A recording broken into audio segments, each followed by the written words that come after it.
Hello, everyone. I'm Josefina. I'm here with Renata and Celine. Hi. We are gonna interview Celine today. She's a filmmaker that works with the indigenous of the Amazon, of the Brazilian Amazon. Is that correct, Celine?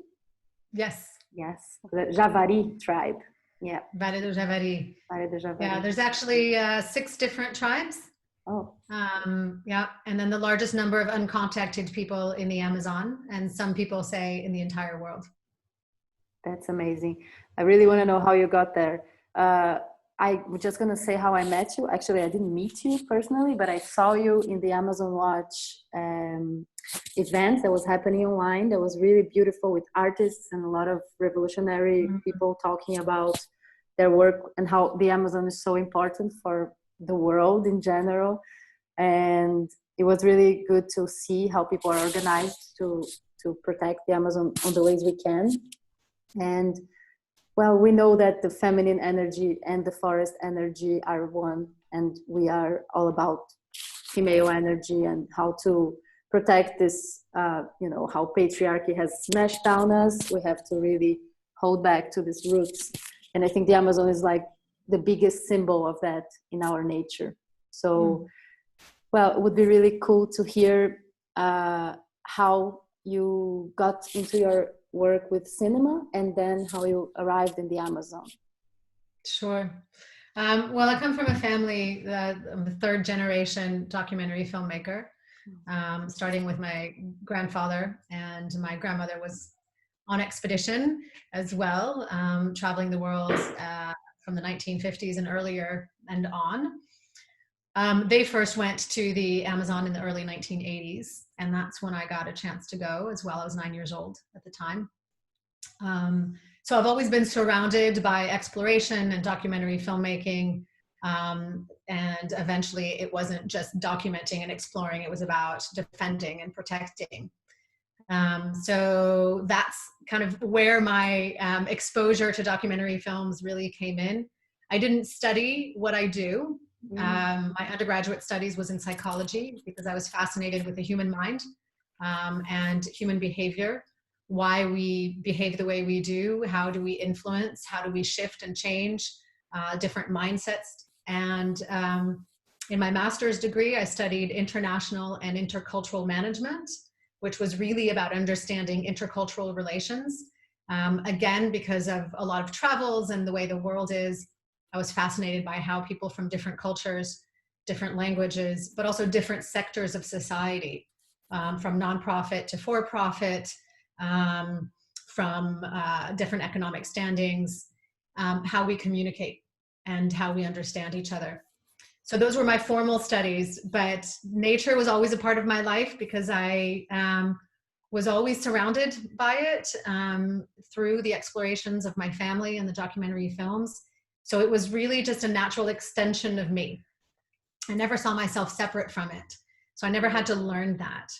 And then as far as my work in the Amazon, and specifically in the Vale do Javari in Brazil, as I said, my grandfather and his expedition team, including my father, my mother, and myself and my brother, ended up in the Amazon in the early 80s. They had gone there to the Vale do Javari when some of the tribes had first been contacted, most notably the Métis. 25 years later, I went with my father on an expedition called Return to the Amazon to see what had happened in 25 years, both with the natural resources, the ecosystem, and the people. And that's when I met the indigenous peoples of the Javari. That was in 2007. In 2010, I got an email from a representative of the Marubo tribe, a man named Beto Marubo, who asked me to help them tell their story to the world. They are facing a lot of threats from illegal activities like gold mining, logging, illegal hunting and fishing, that is not only threatening the ecosystem, but is also threatening their ability to live. These illegal activities are bringing in diseases from the outside, a lot of amenazas, a lot of threats to indigenous life because they are sometimes violent encounters, and it's their land. So I said yes, I would tell their story, but what I was uncovering more of is that they have been dealing with dire health issues since the time of the colonizers in the 16th century, who brought in diseases at that time, much like they did all over the world. Most recently with hepatitis, which has been a very big issue in the Javari, affecting 50 to 80% of the population. And now our current modern day threat in terms of health with the coronavirus, COVID-19.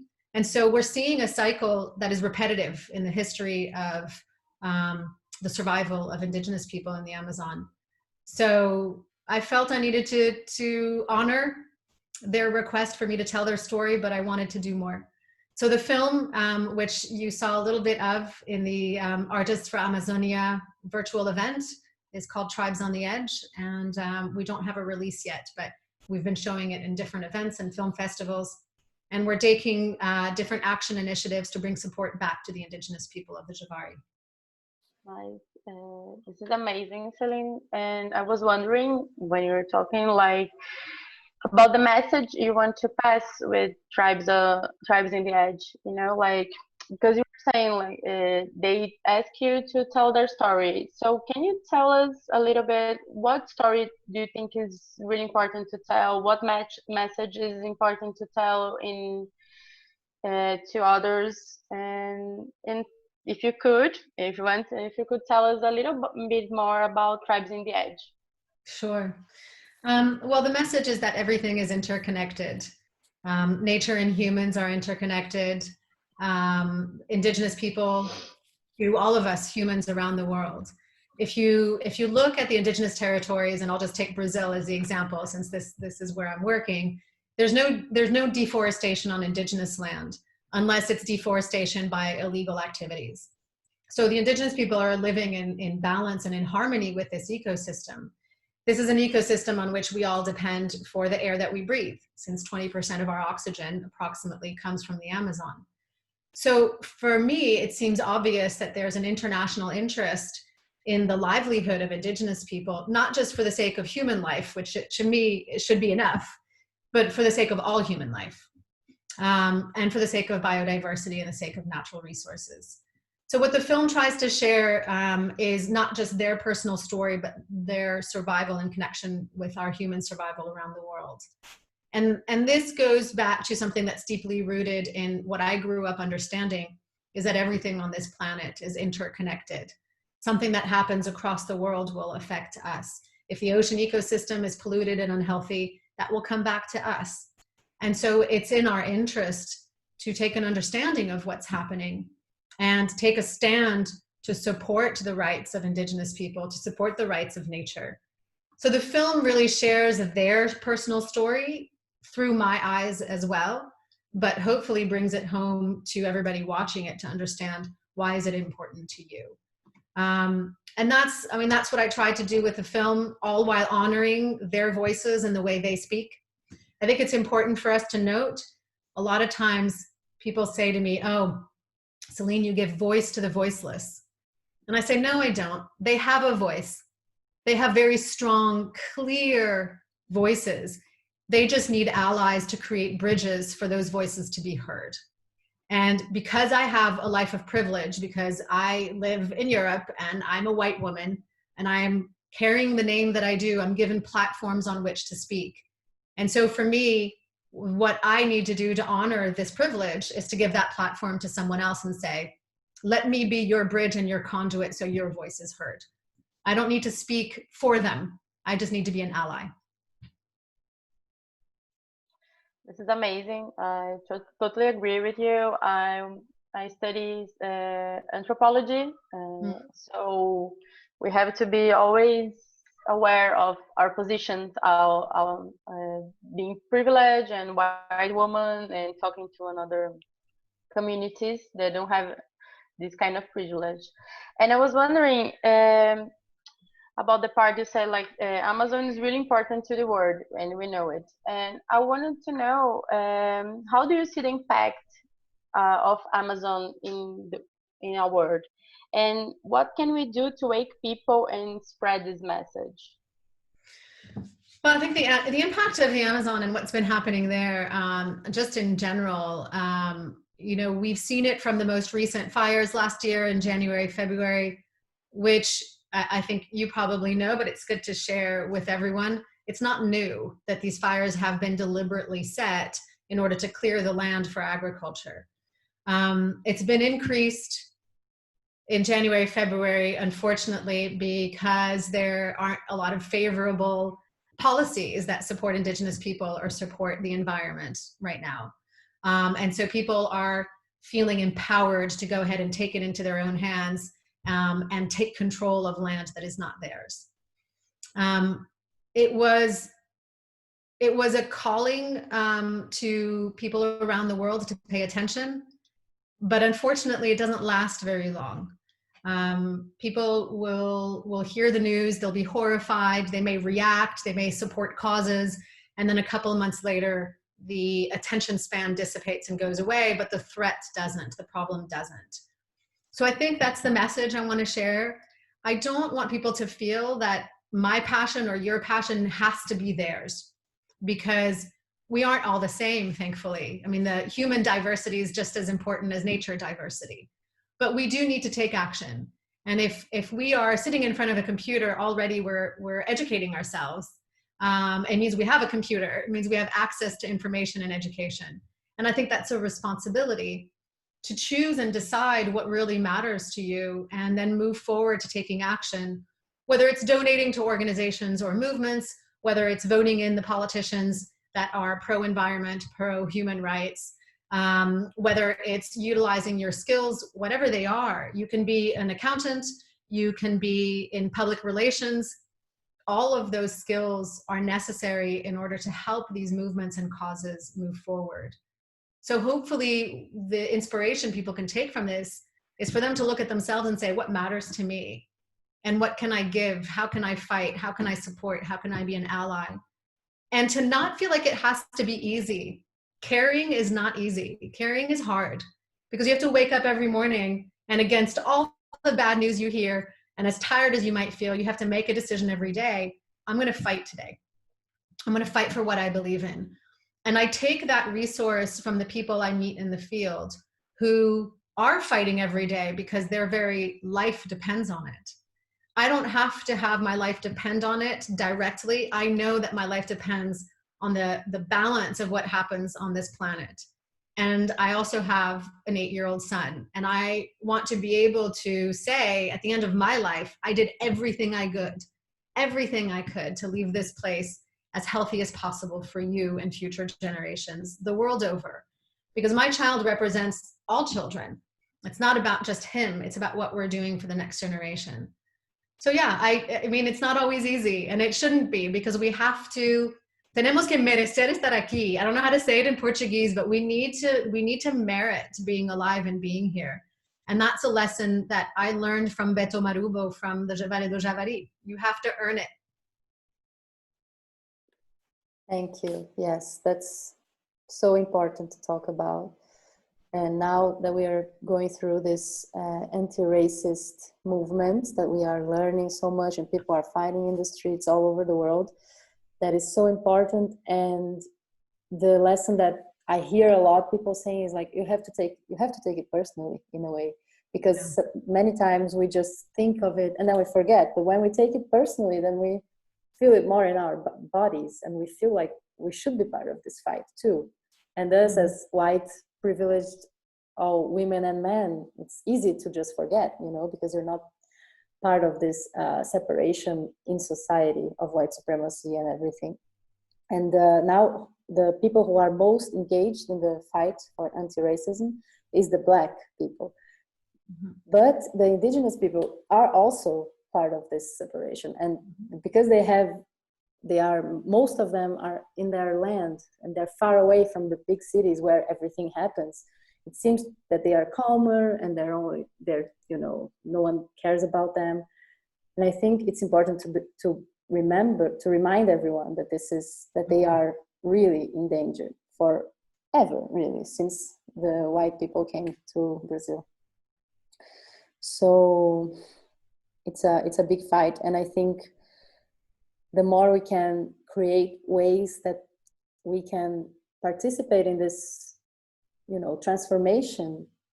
I mean, if you were giving a course about how to interview an indigenous or how to connect with them, I don't know, like all these things. I think the idea of our magazine is to bring all these initiatives together so that people know that they're happening. So feel free to send us anything you're doing if you want, and to share, and like, so that we can be part of the fight for equality. Is that the right word? Equality. That's a good word. Great. I'm gonna ask the last question, because I know you have to go back to your child, and it's a more personal question. I think would be really nice to know how you felt personally in the last visits that you went to the Javari area, how it was to be in contact with indigenous, and what you felt, you know, in your own body and emotions.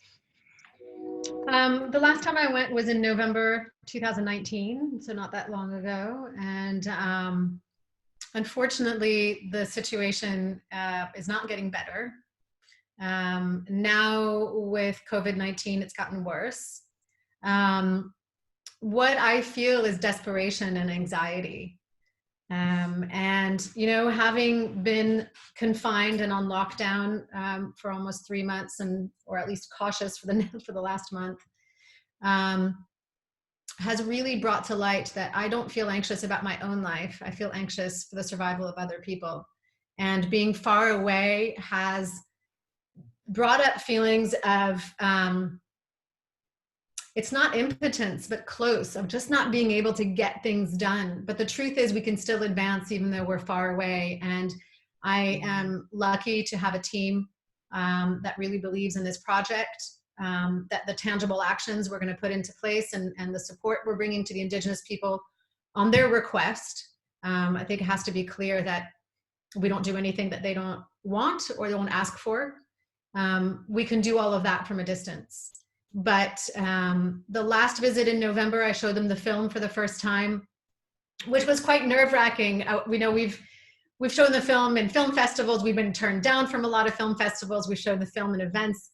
There's always a little bit of anxiety, but bringing it back to the people the film is about, I was just like, and I'm just watching their faces as they watch the film. And there's, you know, 100 or 150 representative from the different indigenous tribes there. No facial expression, just except for the funny parts where relatives of theirs are doing something funny in the film and then they laugh. But what I learned is, you know, as they walked away, and one woman just was crying and hugged me, and she just said, "Thank you for telling the world we exist." And she says, "We know this makes a difference. It makes our hearts sing. It makes us realize that we're not alone." And that's all I needed. Just one person telling me, you know, we know this makes a difference. Makes all those years, because it took me 3 years to film, another 3 years to post-production. I wanted to do everything independently and not sell the film before I finished. You realize, again, you have to prove yourself worthy of giving somebody help. And I know that might be hard to understand, because a lot of people think, well, but I'm giving help. I'm the one doing good. It's like, you have to prove yourself worthy of that request, because we're talking about human life. And somebody who trusts you really deserves you to do it right. Eliesio Marubo sat me down, and again from the Marubo tribe, and said to me, he goes, "Celine, you may never know exactly how your film helped, but I'm telling you today, your film has saved lives. And you won't know who, and you don't know where, and you don't know when, but you have to trust that."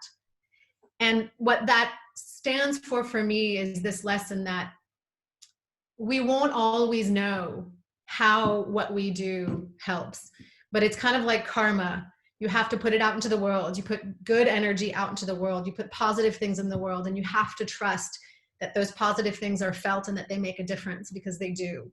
And you may not get rewarded. You may not get praised. You may not get patted on the back or given an award, but you have to trust that if you're doing the right thing, it's the right thing. And that should be enough. And that was a wonderful feeling, honestly, to hear and to understand. I may never really know, but I have to trust. And I think that was the most rewarding part of doing this film, was to realize that it wasn't about my ego, it wasn't about being successful, it was about doing right by the people who asked for help. So I feel that that phase is complete. We won't stop. I will be working with the Javari for many, many years to come. And I'm very proud of it. I'm very proud to call myself an Indigenous ally. It's not always an easy position. I think the same thing with the Black Lives Movement and what's happening now. We have to remember that it's important for us, no matter how difficult it is, or even if we don't know what to do or what to say, we have to stand as allies and take the risk to step forward and say, I don't really know what you need from me, but I'm here to help. And ask the person what they need and they will guide you. That's wonderful. Thank you so much, Celine. That was beautiful. You're welcome. Interview. Thank you. Yeah, and super inspiring. And thank you so much. Renata, would you like to add anything? I would like to say thank you, Celine. I get a little emotion with your words, because I truly believe in the power of sharing stories. And I think this is the most important thing I can do to people, because I love to tell stories and share different stories. And I think this makes the world more plural and more, I don't know, important. So thank you for your work, and thank you for talking with us to Matriarch, because in Matriarch we want to share a lot of different stories. So thank you so much. It's been my pleasure, both of you. Thank you both for what you do and for sharing the message. For sure. And please send us if you have more links, and if the movie is released online or any festivals, we would really love to share in our magazine. I will. Thank you so much. Have a great day. Celine. Thank you.